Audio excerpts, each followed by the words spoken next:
सिपाही मुहिम की नींव है, करता धरता है। और अब सर आप प्लीज हमारे साथ अपने विचार साझा करें। कपिल सिब्बल साहब, सिब्बल जी संघर्ष करो, हम तुम्हारे साथ हैं। सिब्बल जी संघर्ष करो, मेरे हमारे साथ हैं। भाई विवेक संता साहब, यहाँ उपस्थित मेरे भाई और बहनों, जब से मैं मोदी जी के राज में देख रहा हूं, आप देखो कि जब जब भी दुनिया में बदलाव आया तो वकीलों द्वारा आया, चाहे वो अमेरिकन वॉर ऑफ इंडिपेंडेंस क्यों ना हो, एब्राहम लिंकन साहब, जेफरसन साहब, जॉन एब्राहम साहब, जब वॉर ऑफ इंडिपेंडेंस का गाना गाया गया तो उसमें से 26 वकील थे। फ्रेंच रेवोल्यूशन हुई तो उसकी बुनियाद भी वकीलों ने बनाई। हमारी अपनी इंडिपेंडेंस स्ट्रगल के सबसे आगे कौन थे? महात्मा गांधी जी थे, राजगोपालाचारी जी से, गोविंद वल्लभ पंत जी थे, मोतीलाल नेहरू जी से, CR दास जी थे, कई ऐसे लोग थे, मौलाना आजाद साहब थे। तो मैं सोचता हूं कि भारत इस बोर्ड पे पहुंच गया है कि हमें बदलाव की जरूरत है। अगर हम राजनीतिक दलों के पास जाएंगे तो हर एक की अपनी अपनी आइडियोलॉजी है, हर एक की अपनी अपनी सोच है। का प्रियम्बल पढ़ा तो उसमें मुझे ये दिखा कि संविधान का बुनियाद इंसाफ है। अब हिंदुस्तान का संविधान का प्रियम्बल पढ़ोगे तो उसमें लिखा है कि सब लोगों को, सब नागरिकों को न्याय, आर्थिक और राजनीतिक मिलेगा, इसका कर्तव्य किया गया। ये हमारे संविधान के प्रियम्बल में लिखा हुआ है। तो ये सवाल उठता है कि हमारे देश में क्या सबको सामाजिक न्याय मिल रहा है? हमारे देश में क्या सबको आर्थिक न्याय मिल रहा है? हमारे देश में क्या सबको राजनीतिक न्याय मिल रहा है? एक बच्चा जब पैदा होता है तो वो एक इंसान होता है, उसका कोई धर्म नहीं होता है, इंसान होता है। अब जब इंसान वो पैदा होता है तो फिर पता चलता है कि वो किस देश का नागरिक है। तो पहले इंसानियत, फिर वो देश का नागरिक। संविधान उसके धर्म की तरफ नहीं देखता, उसकी जाति की तरफ नहीं देखता। लेकिन हिंदुस्तान की राजनीति में हम इंसान को इंसानियत के नजर से नहीं देखते, हम इसको एक नागरिक के नजर से नहीं देखते, हम उसको उसके धर्म के नजर से देखते हैं, उसकी जात की नजर से देखते हैं। ये संविधान के खिलाफ है, ये इंसानियत के खिलाफ है।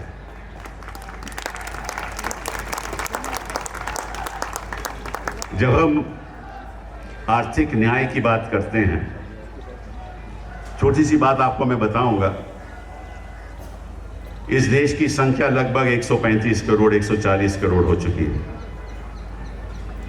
आपको ये नहीं मालूम, शायद ये नहीं मालूम कि 80 करोड़ लोग ऐसे हैं इस देश में जिनकी आमदनी हर माह 5,000 से कम है। 80 करोड़ लोग। अगर आप अमेरिका की पॉपुलेशन और यूरोप की पॉपुलेशन को जोड़ लो, वो भी 80 करोड़ नहीं बनता। ये क्या आर्थिक न्याय है? हमारे प्रधानमंत्री जी को नहीं पता कि 80 करोड़ लोग इस देश में 5,000 से ज्यादा नहीं कमाते हर माह, और 100 लोग इस देश में, 100 लोग इस देश में, उनकी संपत्ति मालूम कितनी है? 54 लाख करोड़। केवल 100 लोग, 54 लाख करोड़। 10 लोगों की संपत्ति मालूम कितनी है? 27 लाख करोड़। इसको आप आर्थिक न्याय कहोगे? और मैं पूछना चाहता हूं प्रधानमंत्री जी से कि 2014 के बाद आपने उन 80 करोड़ लोगों के लिए क्या किया? ये जो अब का भारत है ना, ये मोदी का भारत है। ये अब का भारत अमित शाह का भारत है। ये अब का भारत आरएसएस का भारत है। हम कल का भारत सबका भारत बना के रखें।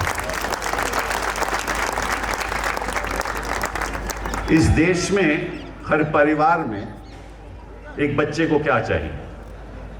ये मैं एक छोटी सी बात आपके सामने रखना चाहता हूं कि इंसान अपने कदमों पे तभी खड़ा हो सकता है जब उसको शिक्षा, एक क्वालिटी शिक्षा का प्रदान हो, जब उसके स्वास्थ्य के बारे में समस्याएं जो हैं वो सरकार खर्च करे, तभी वो अपने पैरों पे खड़ा हो सकता है। और देश का धन उद्योगपतियों से नहीं बनता। उद्योगपति तो धन बनाकर बाहर ले जाते हैं, अपने स्वार्थ के लिए खर्च करते हैं। लेकिन देश का धन यूनिवर्सिटीज में बनता है। वो कैसे? ये शायद आपको नहीं पता। विश्व में सबसे आगे देश कौन है? यूनाइटेड स्टेट्स ऑफ अमेरिका, आज उसके बाद चाइना, फिर जापान, फिर जर्मनी। तो मालूम है कि अमेरिका रिसर्च एंड डेवलपमेंट के लिए कितना खर्चा करता है सालाना? $600 बिलियन। इसलिए वो अमीर है। चीन मालूम कितना खर्च करता है सालाना? $550 बिलियन। $550 बिलियन। मालूम हिंदुस्तान में R&D में कितना खर्चा आता है? $45 बिलियन। कहां $600 बिलियन? और ये मालूम कैसे सर खर्च होता है? यूनिवर्सिटीज में खर्च होता है।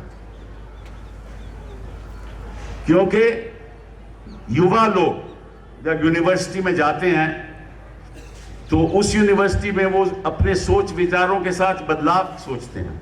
कैसे बदलाव हो, साइंटिफिक बदलाव कैसे हो, नई चीजों के बारे में सोचते हैं।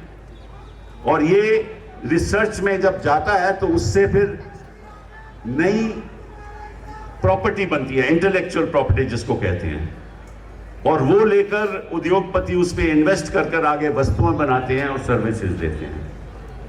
लेकिन हिंदुस्तान में कोई यूनिवर्सिटी में तो एबीवीपी के लोग बढ़ जाते हैं। जो हिंसा हम यूनिवर्सिटीज में देख रहे हैं, वहां इंटेलेक्चुअल प्रॉपर्टी पैदा कैसे होगी? हो ही नहीं सकती। तो आप यूनिवर्सिटीज में अपने आरएसएस के वाइस चांसलर लगा दोगे तो वो जो शिक्षा का स्तर होना चाहिए आपको कभी मिलेगा ही नहीं। और अगर आप पैसा नहीं खर्च करोगे, निवेश नहीं करोगे R&D में, तो आपकी इंटेलेक्चुअल प्रॉपर्टी होगी ही नहीं। कभी देश अमीर हो ही नहीं सकता, गति से कभी आगे बढ़ ही नहीं सकता। मैं आज आपके सामने एक नई विजन रखूंगा, एक ऑल्टरनेटिव विजन फॉर इंडिया रखूंगा कि हमें कैसे आगे बढ़ना है। तो सबसे पहले बात करेंगे शिक्षा की। शिक्षा में यह दुर्भाग्य है हमारा, लगभग इस देश में मालूम कितने टीचर हैं? 97 लाख टीचर। सारे देश में 97 लाख टीचर हैं, चाहे वो गवर्नमेंट स्कूल में आप देख लो, प्राइवेट स्कूल में देख लो। और जो गवर्नमेंट स्कूल के टीचर की जो सैलरी है वो 25,000 है। और जो प्राइवेट टीचर्स की, नॉन गवर्नमेंट स्कूल की टीचर्स की जो सैलरी है वो लगभग 12,000 है, एवरेज 12,000 है। तो मैं आपसे पूछना, और दूसरी बात ये, लगभग 40% टीचर के पास कोई कॉन्ट्रैक्ट ही नहीं है, वो ऐसे ही पढ़ा रहे हैं। बिना कॉन्ट्रैक्ट के, तो आपके बच्चे की पढ़ाई क्या होगी? कोई 12,000 रुपया कमा रहा है कोई टीचर और उसके घर का खर्चा 14,000 है, तो आपके बच्चे को पढ़ाएगा क्या? क्या पढ़ाएगा? और लगभग 33% ऐसे स्कूल हैं जहां बिजली पहुंचती ही नहीं। बच्चा पढ़ेगा क्या? ये देश विकसित बनेगा कैसे? मोदी जी ने कभी इस पे ध्यान दिया? मुझे याद है कि जब मैं एचआरडी का मंत्री था तो मैंने कहा था कि मेरा एक सपना है कि हर बच्चे के हाथ में एक आकाश टैबलेट होना चाहिए। कई बार मैं ये बात करता था, और अगर वो उस पे आगे बढ़ती, ये सरकार आगे बढ़ती, तो आज बच्चे के हाथ में आकाश टैबलेट होता, दुनिया उसके हाथ में होती। लेकिन इन्होंने प्रोग्राम रद्द कर दिया। आज के कंप्यूटर की बात करते हैं। मैंने एक मुहिम शुरू की कि किसी तरीके से हर स्कूल में फाइबर ऑप्टिक का नेटवर्क चले जाए, ताकि एक मैथ्स का टीचर दिल्ली में बैठ के सारे हिंदुस्तान के बच्चों को पढ़ा सके। कभी मोदी जी ने ऐसी बात सोची? बात क्या हो रही है? लव जिहाद। बात हो रही है लव जिहाद। बच्चों के भविष्य के बारे में बात करो कि कैसे उनका भविष्य उज्जवल हो, कैसे उनको आगे बढ़ाया जाए। बात करते हो आपके MBBS हम हिंदी में पढ़ाएंगे। अब भाई किताबें ही नहीं है हिंदी में, कब तर्जुमा होगा, कब आप पढ़ाओगे, कब MBBS बनेंगे? तो कहने का मतलब यह है, बड़े दुख की बात है कि जो बच्चे बड़े होके इस देश का भविष्य को उज्जवल कर सकते हैं, उन बच्चों का पिछले 8-9 साल में किसी ने ध्यान नहीं दिया। और आप हमारे टीचर्स के साथ बेइंसाफी मत कीजिए। अगर आप हमारे टीचर्स के साथ बेइंसाफी करते हो तो हमारे बच्चों के साथ बेइंसाफी हो रही है। हर टीचर की सैलरी 50,000 होनी चाहिए। साथ साथ में एक और ऐलान और एक और हमारी मांग कि एक ऑल इंडिया टीचर सर्विसेज का गठन होना चाहिए। उसको परमानेंट नौकरी मिलनी चाहिए, कोई कॉन्ट्रैक्ट टीचर नहीं होना चाहिए। और हर स्टेट में स्टेट टीचर सर्विस होनी चाहिए। अभी लोग ये क्या करते हैं, ये कॉन्ट्रैक्ट पे टीचर को बुला लेते हैं, फिर उसको बर्खास्त कर देते हैं। तो टीचर पढ़ाएगा क्या? उसको तो इतनी फिक्र होती है कि मेरी नौकरी रहे, बच्चे की क्या फिक्र होगी उसको? ये दो चीजें बहुत जरूरी हैं। तीसरी हमारी मांग है कि आपने केंद्रीय विद्यालय बनाए। हम उस बात पे खुश हैं। कई सैकड़े हजारों केंद्रीय विद्यालय इस देश में हैं, लेकिन वो किसके लिए हैं?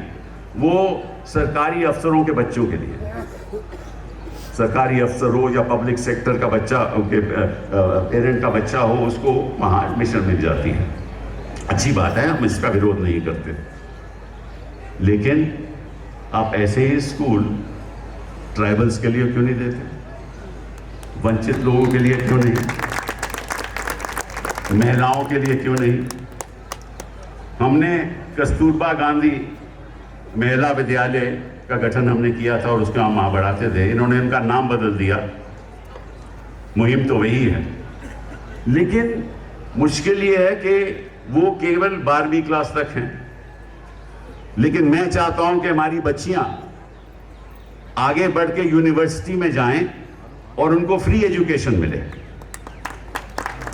आपको मालूम है कि सबसे ज्यादा टीचर इस देश में महिलाएं हैं। सबसे ज्यादा टीचर महिलाएं हैं। वो माँ जो है वो स्कूल में बच्चे को भी पढ़ाती है और घर में आके अपने बच्चों को भी पढ़ाती है। उन बच्चियों के लिए सेपरेट स्कूल खुलने चाहिए सारे हिंदुस्तान में खुलने चाहिए। और जो भी उद्योगपति ऐसा स्कूल बनाएगा उसको 80G की टैक्स एग्जेम्पशन मिलनी चाहिए। मैं सुझाव दे रहा हूं कल के भारत की, और मैं चाहता हूं कि मोदी जी इसका जवाब दें कि आपने क्यों ऐसा नहीं किया। पिछले 8 साल में आपने कई चीजें चलाई, कई बातें आपने की, नोटबंदी करा दी, GST करवा दिया, ठीक है ना। तो आपने स्कूलों के बारे में, बच्चियों के बारे में, बच्चों के बारे में, शिक्षा के बारे में क्यों नहीं ध्यान दिया। ईडी आजकल कहीं और जा रही है, वो मैं बाद में बात करूंगा, राजनीतिक न्यायालय की बात। तो ये तो हुई शिक्षा की बात। दूसरी बात, हर बच्चा कोई PhD नहीं लेना चाहता, हर बच्चा कोई MBA नहीं करना चाहता। वो चाहता है कि मैं 12वीं के बाद मुझे कोई नौकरी मिल जाए। नौकरी कहां से मिलेगी जब तक उसको स्किल डेवलपमेंट की कोई ट्रेनिंग नहीं मिले। तो मैं एक और आपके सामने सुझाव देने वाला हूं मोदी जी को, वो ये है कि जो फैक्ट्री चलाता है, चाहे वो आयरन फाउंड्री हो, चाहे वो टेलीकॉम सेक्टर में हो, चाहे वो इंजीनियरिंग में हो, उसको अपनी उद्योग के लिए एक ऐसी इंस्टीट्यूशन खोलने की इजाजत होनी चाहिए जहां वो बच्चों 12वीं के क्लास के बाद जो पास होते हैं बच्चे, उनको ट्रेनिंग देके अपने ही उद्योग में उनको एम्प्लॉयमेंट दे। उसका भी 80G का उनको एग्जेम्पशन मिलना चाहिए। ये होती है कल के भारत की सोच। इनका तो ये रहता है कि मैं कल चुनाव कैसे जीतूं। इनकी सोच तो उस तरफ तक ही सीमित है। अब आ गई स्वास्थ्य की बात। क्या हर बच्चे को स्वास्थ्य दिखा जाता है? मालूम है कि विश्व में सबसे ज्यादा खर्चा अगर कोई फैमिली करती है स्वास्थ्य में, वो हिंदुस्तान में है। प्राइवेट सेक्टर में सबसे ज्यादा खर्चा, और इसकी वजह से 5 करोड़ फैमिलीज सालाना पॉवर्टी में चले जाती हैं, गरीब हो जाती हैं, क्योंकि सरकारी सुविधाएं हैं ही नहीं। 5 करोड़ फैमिली हर साल गांव में है। तो स्वास्थ्य ठीक नहीं होगा, शिक्षा ठीक नहीं होगी, तो भारत आगे कैसे बढ़ेगा? अमृतकाल आएगा कैसे आएगा अमृतकाल? फिर राजनीति की बात करते हैं। अब हो क्या रहा है, बड़ी विचित्र बात है, और मेरा ख्याल दुनिया में ऐसा उदाहरण शायद कहीं आपको मिल नहीं सकता कि चुनी हुई सरकार को आप गिरा दें। इलेक्शन से चुन के सरकार बनी, आपने उसको गिरा दिया। गवर्नर आपका, स्पीकर आपका, कोर्ट की कोई दखलंदाजी नहीं। 8 ऐसी सरकारें हिंदुस्तान में गिराई गई। मेघालय में गिराई गई, मणिपुर में गिराई गई, उत्तराखंड में गिराई गई, मध्य प्रदेश में गिराई गई, अभी महाराष्ट्र में गिराई गई, कर्नाटका में गिराई गई, अरुणाचल प्रदेश में गिराई गई, गोवा में होने नहीं दी। कभी सुना है ऐसे किसी भी लोकतंत्र देश में कि इलेक्शन के कोई जीत के आए तो आप खरीदो फरोख्त करके सरकारी गिरा दो? ये कौन सा कानून है? और कोर्ट भी चुप रहते हैं। ये राजनीतिक अन्याय नहीं है। तो संविधान ने कहा था कि आपको राजनीतिक न्याय भी मिलेगा, सामाजिक न्याय भी मिलेगा, और आपको आर्थिक न्याय भी मिलेगा। ये किस किस्म का राजनीतिक? और वही लोग जो सरकार गिराते हैं वो मंत्री बन जाते हैं। मतलब कि आप डिफेक्टर भी बनते हो और मंत्री भी बनते हो। ये कौन सा कानून है? आप इस कानून को रद्द क्यों नहीं करते? मेरी छठी मांग, एक मिनट बेटा, मेरी छठी मांग कि जो आदमी डिफेक्ट करके दूसरी पार्टी में चले जाए, चाहे मैं कांग्रेस से जीता हूं, मैं बीजेपी चले जाऊं, या बीजेपी से जीता हूं कांग्रेस में चले जाऊं, तो उसको 5 साल इलेक्शन लड़ने की इजाजत नहीं होनी चाहिए। कोई पब्लिक, उसको 5 साल कोई पब्लिक पोस्ट नहीं मिलनी चाहिए। उसको 5 साल बाद पब्लिक पोस्ट मिलनी चाहिए, ना कोई पब्लिक सेक्टर और ना कोई सपोर्ट गवर्नमेंट से मिलना चाहिए। देख लो, अगर मोदी जी ये कर दें, कल से कोई डिफेक्शन नहीं होगा। लेकिन ये करेंगे नहीं, क्योंकि इनकी बेइंसाफी इनके रग में दौड़ता है। बेइंसाफी का खून इनके रग में दौड़ता है, क्योंकि बेइंसाफी के साथ ये सत्ता चला रहे हैं। किसी को खरीद लो, किसी के घर आप सीबीआई पहुंचा दो। अभी इनको क्या लगा था कि लालू जी वहां बिहार में क्या हो रहा है, ये सोच रहे थे कि भैया वहां तेजस्वी साहब और जेडीयू इकट्ठा हो रहे हैं ना, तो कुछ पुराना मुकदमा, फिर उसको, लालू जी को मुख्यमंत्री छोड़े हुए कितने साल हो गए। अभी इनको याद आया कि उनके घर पे छापा लगेगा। हिंदुस्तान देखिए, जो ईडी है ना, वो जब हिंदुस्तान के नक्शे को देखती है ना, बड़ा विचित्र नजारे से देखती है। वो केवल वही स्टेट्स देखती है जहां विपक्षी दल की सरकार है।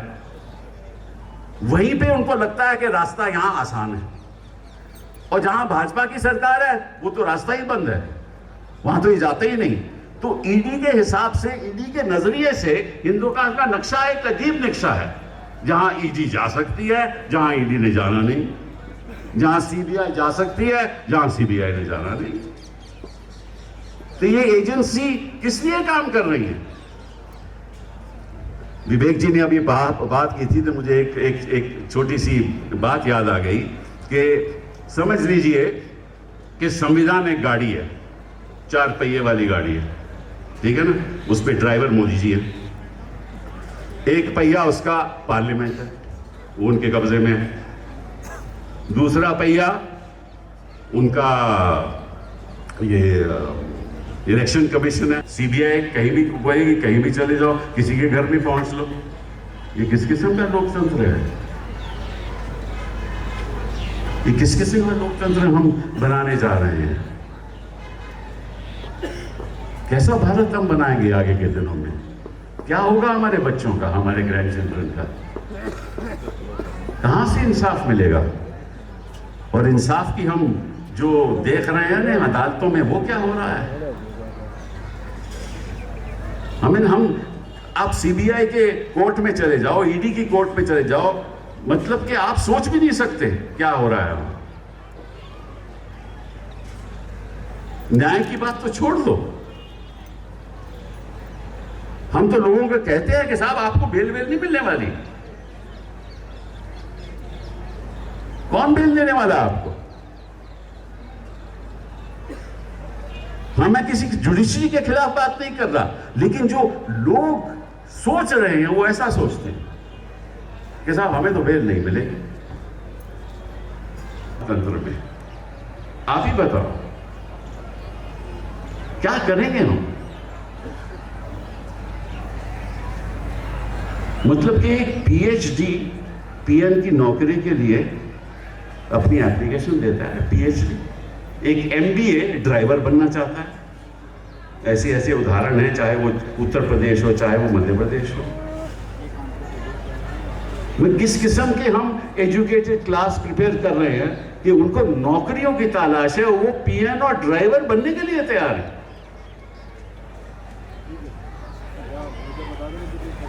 और हम कहते हैं कि हमारे युवा की इतनी संख्या है कि भारत आगे बढ़ेगा।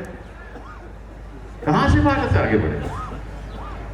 आप कहते हो कि साहब हमारी जो इकोनॉमी है, हमारी जो आर्थिक स्थिति है बड़ी अच्छी है, जीडीपी ग्रोथ हमारी 6.3 है। अरे जीडीपी ग्रोथ आपकी 6.3 है, पर आपकी बताइए टोटल जीडीपी है कितनी? $3.5 ट्रिलियन। और मालूम यूनाइटेड स्टेट्स की कितनी जीडीपी है? $23 ट्रिलियन। कहां की आप बात कर रहे हो? हमारा पर कैपिटा इनकम $2,000 है, मतलब 1,60,000 रुपया सालाना। 1,60,000 रुपया सालाना मतलब कि वही 12,000 रुपया। 15,000 रुपया सालाना। 15,000 रुपया सालाना मतलब कितने हजार महीने का पर कैपिटा इनकम, वो कहां से गुजारा करेगा अपना? तो को आर्थिक अन्याय, सामाजिक अन्याय। अभी देखो वहां बिहार में क्या हुआ, सीवन में क्या हुआ, आज ही की खबर। वहां कुछ लोगों को लिंच किया गया क्योंकि किसने अफवाह फैला दी कि ये कुछ ऐसी चीज यदि पदार्थ ले जा रहे हैं, उनको लिंच कर दिया गया। उधर हरियाणा में क्या हुआ, पुलिसकर्मी, कहते हैं पुलिसकर्मी उनसे मिल गए, आरोपियों से मिल गए, 2 लोगों को जला दिया गया। यूनिवर्सिटी में लोग हिंसा करने चले आए। वो यूनिवर्सिटी में यह काम होने वाला है कि लोग अब यूनिवर्सिटीज में हिंसा किया करेंगे? स्टूडेंट्स को यूएपीए में आप बंद करेंगे? आप क्या कर रहे हो? पत्रकारों के खिलाफ आप कार्रवाई शुरू कर रहे हो, उनको बंद कर रहे हो, यूएपीए में बंद कर रहे हो। आर्टिस्ट के खिलाफ, लेक्चरर्स के खिलाफ कोई आवाज उठाता है तो उसके खिलाफ केस कर दो। संविधान तुम्हारा ये नहीं कहता। और जहां तक न्यायाधीशों का, न्यायालय का सवाल है, मेरा एक और सुझाव है, और मेरा मानना है कि प्रधानमंत्री जी हमारे सुनेंगे। वो ये है कि इस देश में 4 कोर्ट ऑफ अपील होने चाहिए।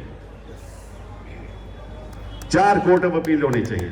एक अरुणाचल प्रदेश से या केरला से या कहीं दूर दराज से, वो कहां दिल्ली में आकर सुप्रीम कोर्ट में केस कर सकता है? वो कर ही नहीं सकता, उसके पास साधन ही नहीं। सुप्रीम कोर्ट आपने दिल्ली में बिठा दिया। हर हिंदुस्तान को 4 रीजन में बांटो, हर कोर्ट में फाइनल कोर्ट, हर कोर्ट, हाई कोर्ट के बाद एक फाइनल कोर्ट ऑफ अपील हर रीजन में हो, ताकि अगला जा सके। इस कद के भारत की बात करो। और यहां कोर्ट केवल 13 जजेस का कोर्ट होना चाहिए, केवल कॉन्स्टिट्यूशनल कोर्ट। कोई इश्यू संविधान का हो तो यहां आ जाए, और कुछ नहीं। और ये जो मामला चल रहा है कि लॉ मिनिस्टर कहता है कि हम फैसला करेंगे कौन जज बनेगा हाई कोर्ट में और सुप्रीम कोर्ट में, यही संघर्ष चल रहा है, यही झगड़ा चल रहा है ना। कि सरकार कहती है हमारा फैसला होगा फाइनल, और जजेस कहते हैं नहीं, हमारी कॉलेजियम डिसाइड करेगा। अब दोनों में बड़ी प्रॉब्लम है।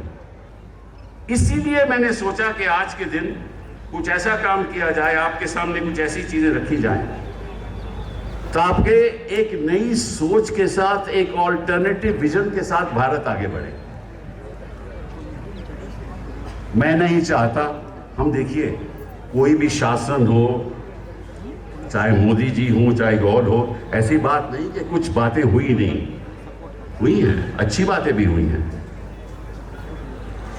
हर नल में जल अच्छा प्रोग्राम है, डिजिटलाइजेशन भी अच्छा प्रोग्राम है, हम इसके खिलाफ नहीं हैं। कुछ और भी अच्छे प्रोग्राम हैं, लेकिन ये प्रोग्राम, एक तो इनकी गति थोड़ी कम है, बट वो छोड़ो बात। जो असली बुनियादी हमारे समस्याएं, जो चुनौतियां हमारे सामने हैं, उसके बारे में तो कोई सोच ही नहीं रहा। वो चुनौती मैंने आपके सामने रख दी। तो जब तक उन चुनौतियों का हम सामना नहीं करेंगे और जब तक शासन उनके बारे में नहीं सोचेगा। अभी देखिए महाराष्ट्र से मुझे सुबह से फोन आ रहे हैं, विवेक जी मुझे कह रहे हैं कि उन्होंने लव जिहाद वहां शुरू कर दिया, प्रोसेशन शुरू कर दिए हैं, और 300 मैरिजेज ऐसी हैं महाराष्ट्र में जो इंटरफेथ मैरिजेज हैं। तो मैंने आज पता किया कि महाराष्ट्र की संख्या कितनी है, 11 करोड़। 11 करोड़ में से 300 ऐसे उदाहरण हैं जहां इंटरफेथ मैरिजेज हैं, उनको प्रोसेशन चले जा रहे हैं ताकि हिंदू मुस्लिम डिवाइड हो जाए। ये सही नहीं है। हम इंसान हैं पहले, उसके बाद हम इस देश के नागरिक हैं, उसके बाद जो भी हम हैं।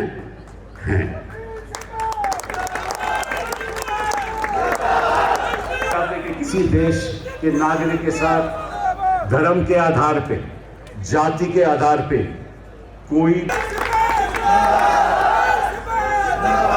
आखिरी बात ये एक शुरुआत है, ये एक शुरुआत है। हम आग्रह करेंगे हर बार एसोसिएशन से हर प्रदेश में हर बार एसोसिएशन से आग्रह करेंगे कि आपके लोग इंसाफ के सिपाही बने, हमारे एडवोकेट से इंसाफ के सिपाही बने, और जहाँ जहाँ भी अन्याय हो रहा हो वहाँ जो अन्याय है उसका विरोध करें, और अगर अदालत दलों के साथ भी बातचीत करेंगे और कहेंगे कि ये मुहिम जो है इंसाफ के सिपाही की, आम नागरिक भी इंसाफ का सिपाही बने और जो बेइंसाफी हो रही है वो हमें बताए, और हर पॉलिटिकल पार्टी के लोग, हर राजनीतिक दल के लोग भी इंसाफ के सिपाही बने, ताकि कोई भी आइडियोलॉजी की पार्टी हो, इंसाफ का सिपाही तो इंसाफ का सिपाही होता है ना। तो मैं बहुत शुक्रगुजार हूँ कि इतनी तादाद में आप सब लोग मेरे पास इसको आगे बढ़ाएंगे, और शायद अगला प्रोग्राम हम मध्य प्रदेश में करेंगे। जय हिंद, जय भारत।